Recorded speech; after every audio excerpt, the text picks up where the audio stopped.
US. Bangladesh വ്യാപാര കരാർ ഇന്ത്യയുടെ വസ്ത്ര കയറ്റുമതി മേഖലയെയും പരുത്തി കർഷകരെയും ബാധിക്കുമെന്ന് ആശങ്ക. എന്താ സംഭവം? ബംഗ്ലാദേശാണ് ഈ പരുത്തി കയറ്റുമതി ചെയ്യുന്ന രാജ്യങ്ങളിൽ പ്രധാനപ്പെട്ട രാജ്യങ്ങളിലൊന്നും. ബംഗ്ലാദേശിൽ നിന്നുള്ള വസ്ത്ര കയറ്റുമതിക്ക് യു.എസ്. നികുതിയില്ല. യു.എസ്. കോട്ടൺ ഉപയോഗിച്ച് നിർമ്മിച്ച വസ്ത്രങ്ങൾക്കാണ് നികുതി ഒഴിവാക്കിയിരിക്കുന്നത്. തീരുവ രഹിത കയറ്റുമതിക്കായി യു.എസ്. കോട്ടൺ വാങ്ങാൻ ബംഗ്ലാദേശ് നിർബന്ധിതരാകുന്നതോടെ ഇന്ത്യൻ കർഷകർക്ക് അത് തിരിച്ചടിയാകും. ശ്യാമ സദാനന്ദനുണ്ട് കൂടുതൽ വിവരങ്ങളുമായി. ശ്യാമ സദാനന്ദൻ, ഇത് ഇരുട്ടടിയാണ് എന്ന് തന്നെ പറയേണ്ടി വരും. ബംഗ്ലാദേശിന് 0 നികുതി, നമുക്ക് 18% നികുതി. നമ്മൾ എങ്ങനെ ബംഗ്ലാദേശുമായിട്ട് മത്സരിക്കും? നമ്മുടെ പരുത്തി കർഷകർ, വിദർഭയിൽ അടക്കമുള്ള നമ്മുടെ പരുത്തി കർഷകരെ ബാധിക്കുന്ന ഒരു തീരുമാനമല്ലേ ഈ ഇരട്ട നീതി? ഇതൊരു ചിറ്റമ്മ നയം എന്ന് തന്നെ പറയാം യു.എസിന്റെ കാര്യത്തിൽ. യു.എസ്. ബംഗ്ലാദേശിന് കൊടുക്കുന്നത് ആനുകൂല്യം നമുക്ക് നൽകാതിരിക്കുമ്പോൾ വിപണിയിൽ നിന്ന് നമ്മൾ പിന്നാക്കം പോവില്ലേ? നമ്മുടെ കർഷകരെ ബാധിക്കില്ലേ ശ്യാമ? തീർച്ചയായും അരുൺകുമാർ, ഇന്ത്യയുടെ 18% തീരുവ പ്രഖ്യാപിച്ചപ്പോൾ കേന്ദ്ര സർക്കാരിന്റെ ഏറ്റവും വലിയ വാദം മറ്റ് ഏഷ്യൻ രാജ്യങ്ങളെക്കാൾ ഇന്ത്യക്ക് തീരുവ കുറവാണ്, ബംഗ്ലാദേശിനൊക്കെ 20% തീരുവയാണ് എന്നതായിരുന്നു. പക്ഷേ ബംഗ്ലാദേശ് നമുക്കറിയാം ഇലക്ഷൻ അടുത്തിരിക്കുകയാണ്. അതുകൊണ്ട് തന്നെ അവർ യു.എസുമായി ചർച്ച നടത്തുകയും അവരുടെ തീരുവ 19% കുറയ്ക്കുകയും ചെയ്തു. ഇതിലുള്ള ഏറ്റവും വലിയ പ്രധാനപ്പെട്ട ഒരു കാര്യമാണ് അവർ വസ്ത്ര കയറ്റുമതിക്ക് തീരുവ 0%. പക്ഷേ ഇതിനൊരു ക്ലോസ് യു.എസ്. വെച്ചിട്ടുള്ളത്. യു.എസിൽ നിന്ന് ഇറക്കുമതി ചെയ്യുന്ന പരുത്തി ഉപയോഗിച്ചുകൊണ്ടുള്ള വസ്ത്രങ്ങളുടെ കയറ്റുമതിക്കാണ് 0% തീരുവ ബംഗ്ലാദേശിന് നൽകിയിരിക്കുന്നത്. ഇത് ഇന്ത്യക്കാണ് ഏറ്റവും കൂടുതൽ തിരിച്ചടിയാവുക. കാരണം ഇന്ത്യയിൽ നിന്നുള്ള പരുത്തിയുടെ 70% കയറ്റുമതിയും പോകുന്നത് ബംഗ്ലാദേശിലേക്കാണ്.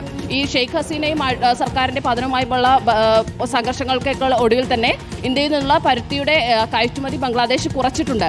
ഇത് ഈ യു.എസ്. പരുത്തി വാങ്ങേണ്ടത് അവർക്ക് നിർബന്ധിതമാകുമ്പോൾ ഇന്ത്യയിൽ നിന്നുള്ള കയറ്റുമതി പൂർണ്ണമായും ബംഗ്ലാദേശ് നിർത്തലാക്കാനാണ് സാധ്യത. അതിനു പുറമെയാണ് വസ്ത്രങ്ങൾക്ക്, അത്തരത്തിലുള്ള വസ്ത്രങ്ങൾക്ക് യു.എസിലെ കയറ്റുമതി 0% കയറ്റുമതി തീരുവ. അപ്പോൾ ഇന്ത്യയിൽ നിന്നുള്ള വസ്ത്രങ്ങളുടെ കയറ്റുമതി, ഇന്ത്യൻ വസ്ത്രങ്ങൾ യു.എസിലേക്ക് ഏറ്റവും വലിയ വെല്ലുവിളിയാകുന്നത് ബംഗ്ലാദേശിൽ നിന്നുള്ള വസ്ത്രങ്ങളായിരിക്കും. കാരണം ഇന്ത്യയേക്കാൾ കുറഞ്ഞ ഇറക്കുമതി വിലയിൽ അവർക്ക് വസ്ത്രങ്ങൾ ലഭ്യമാക്കാൻ സാധിക്കും. ഇത് ഇന്ത്യയുടെ തന്നെ തിരുപ്പൂര്, സൂറത്ത്, പാനിപ്പത്ത് തുടങ്ങിയ ടെക്സ്റ്റൈൽ മേഖലയെ സാരമായി ബാധിക്കും. കോൺഗ്രസ് ആരോപിക്കുന്ന പോലെ തന്നെ ഒരു ഇരട്ട പ്രഹരം തന്നെയാണ് ഇന്ത്യൻ വസ്ത്ര മേഖലയ്ക്ക് നൽകുക. കാരണം പരുത്തി കയറ്റുമതി ഗണ്യമായി കുറയും. അതുപോലെ തന്നെ ഇന്ത്യൻ വസ്ത്രങ്ങളുടെ കയറ്റുമതിയിലും ഇത് സാരമായി ബാധിക്കും. ഈ ഒരു 2 കാര്യമാണ് ഇപ്പോൾ കോൺഗ്രസ് അടക്കം പ്രതിപക്ഷമല്ലാത്ത രീതിയിൽ ഉന്നയിക്കുന്നത്. ഇത് കർഷകർക്കും വസ്ത്ര കയറ്റുമതി രംഗത്തും വലിയ തിരിച്ചടിയാകുന്നത് തന്നെയാണ്. ഇപ്പോൾ ബംഗ്ലാദേശ് യു.എസ്. തീരുവ ഇത് വന്നപ്പോൾ തന്നെ കയറ്റുമതി രംഗത്തുള്ള കമ്പനികളുടെയൊക്കെ ഓഹരിയിലൊക്കെ വലിയ ഇടിവും ഉണ്ടായതാണ്. തീർച്ചയായിട്ടും അത് താഴെത്തട്ടിലേക്ക് ബാധിക്കും. പ്രിയപ്പെട്ട പ്രേക്ഷകർ, ഇത് എങ്ങനെയാണ് സംഭവിച്ചതെന്നറിയാമോ? ഒറ്റ നോട്ടത്തിൽ നോക്കിക്കഴിഞ്ഞാൽ യു.എസ്. പറയും, ഇതാ നോക്കൂ, ഇന്ത്യക്ക് 18% ഉള്ളൂ. അതായത് ഇന്ത്യയിലെ പരുത്തി വസ്ത്രങ്ങൾ അമേരിക്കയിലേക്ക് ഇറക്കുമതി ചെയ്യുമ്പോൾ 18% നികുതി നമ്മൾ കൊടുക്കണം. ബംഗ്ലാദേശിന് 19% ഉണ്ട്. 1% ബംഗ്ലാദേശിന് കൂടുതലല്ലേ എന്നുള്ളതാണ്. പക്ഷേ ഇതിൻ്റെ അടിയിൽ കൂടി ഒരു അണ്ടർഗ്രൗണ്ട് പണി ചെയ്തു. എന്താ അണ്ടർഗ്രൗണ്ട് പണി? അമേരിക്കയിൽ നിന്ന് ഇറക്കുമതി ചെയ്യുന്ന കുറച്ചു പരുത്തി ബംഗ്ലാദേശിലെ ഒരു പരുത്തി കമ്പനി അല്ലെങ്കിൽ തുണി നിർമ്മാണ കമ്പനി ഉപയോഗിച്ചു കഴിഞ്ഞാൽ അമേരിക്കയിൽ നിന്ന് നിർമ്മിക്കുന്ന നിശ്ചിത ശതമാനം പരുത്തി കൂടി ഉപയോഗിച്ചുകൊണ്ട് നിർമ്മിച്ച തുണി ബംഗ്ലാദേശിൽ നിന്ന് തിരിച്ച് അമേരിക്കയിലേക്ക് എക്സ്പോർട്ട് ചെയ്യുമ്പോൾ, അമേരിക്കയിൽ അത് ഇമ്പോർട്ട് ചെയ്യുമ്പോൾ അതിന് 0% എന്ന് പറഞ്ഞു കഴിഞ്ഞാൽ എന്താ സംഭവം? ഇന്ത്യയിൽ നിന്ന് ബംഗ്ലാദേശ് സ്വീകരിച്ചുകൊണ്ടിരിക്കുന്ന പരുത്തി ഇനി ബംഗ്ലാദേശ് സ്വീകരിക്കാതാവും. അങ്ങനെ വരുമ്പോൾ ഇന്ത്യയിലെ പരുത്തി കർഷകരുടെ വിപണി നഷ്ടപ്പെടും ബംഗ്ലാദേശിൽ. അത് മാത്രമല്ല, നമ്മൾ കയറ്റുമതി ചെയ്യുമ്പോൾ 18%വും കുറച്ച് അമേരിക്കൻ പരുത്തി കൂടി ചേർത്ത് ബംഗ്ലാദേശിലെ ഒരു ഷർട്ടോ ഒരു ടെക്സ്റ്റൈലോ അങ്ങോട്ട് പോയാൽ അവിടെ 0% ആവും. നമുക്ക് പിടിച്ചു നിൽക്കാൻ പറ്റൂല. നമ്മുടെ വിപണിക്ക് പിടിച്ചു നിൽക്കാൻ പറ്റാത്ത അവസ്ഥയുണ്ടാകും. $350 കോടി ഇന്ത്യ ബംഗ്ലാദേശ് ടെക്സ്റ്റൈൽ കച്ചവടം നടത്തണം.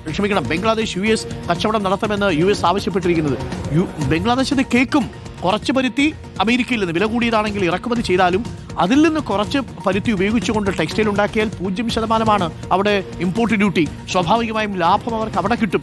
അങ്ങനെ വന്നാൽ ഇന്ത്യയിലെ കർഷകരുടെ പരുത്തി വാങ്ങാൻ ബംഗ്ലാദേശിൽ ആളില്ലാതെ വരും. ബംഗ്ലാദേശുകാർ അമേരിക്കയിൽ നിന്ന് ഇമ്പോർട്ട് ചെയ്യും, എന്നിട്ട് അതെടുത്ത് എക്സ്പോർട്ട് ചെയ്യും. അവിടെ 0% ആവും. ഇതാണ് അവസ്ഥ. ഇങ്ങനെയാണ് പണി തന്നുകൊണ്ടിരിക്കുന്നത് കേട്ടാ. അപ്പോൾ ഈ ഇൻഡോ യു.എസ്. കരാറിനെതിരെ നമ്മുടെ കർഷകർക്ക് വേണ്ടി സംസാരിക്കണ്ടേ? പ്രസക്ത ചോദ്യമല്ലേ? ശ്യാമ സദാനന്ദൻ പറഞ്ഞതും അത് തന്നെയാണ്. ഇത്തരം കാര്യങ്ങളൊക്കെ പ്രേക്ഷകർ മനസ്സിലാക്കുക. ഒരു രാവിലെ എഴുന്നേറ്റ് ട്രംപ് പ്രഖ്യാപിക്കുമ്പോൾ വരേണ്ടതല്ല കരാർ. അതിനൊരു ജനാധിപത്യ മാതൃകയില്ല. നമ്മുടെ രാജ്യത്തിന് പരമാധികാരമാണ്. ട്രംപാരാ നമ്മുടെ കാര്യം തീരുമാനിക്കാൻ?